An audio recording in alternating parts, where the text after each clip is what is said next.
Ngayong papalapit na naman ang Pasko, tsak, dadami na naman ang mga sidewalk vendor. Kanina nasampulan ng MMDA Sidewalk Clearing Operation Team ang paligid ng Baclaran Church. Pero bago pa sila mataboy, ang ilan sa kanila nakapagligpit ng paninda. May report si Steve Dailisan.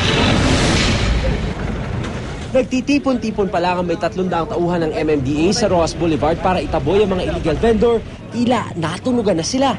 Kusa na kasing nagligpit ng mga paninda mga vendor kaya halos ilan na lang ang dinatna ng MMDA sa tapat ng Baclaran Church na kadalasang puno ng mga manininda. Karamihan sa vendors, ipinakisilong muna ang paninda sa mga may lehitimong pwesto. Naiwan sa kalsada ang nagkalat na basura.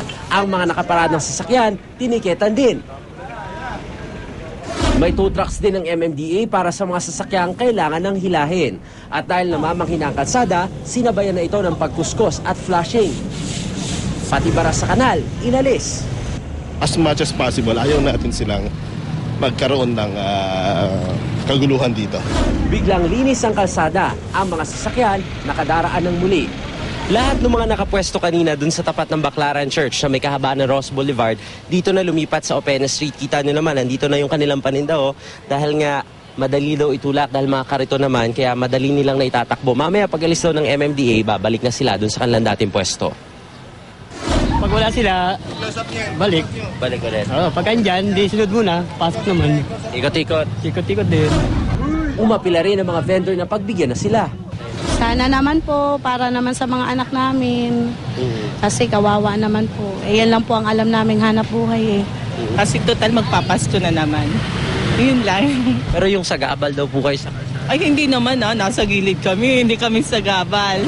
Pero naninindigan ng MMDA, bawal magtinda sa kalsada lalo't naharangan ang daloy ng mga sasakyan.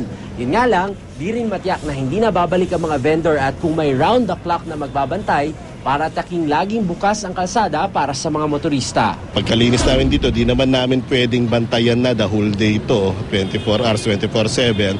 Kaya ang nangyayari, tina-turn over namin to sa local. Steve Dailisan, GMA News.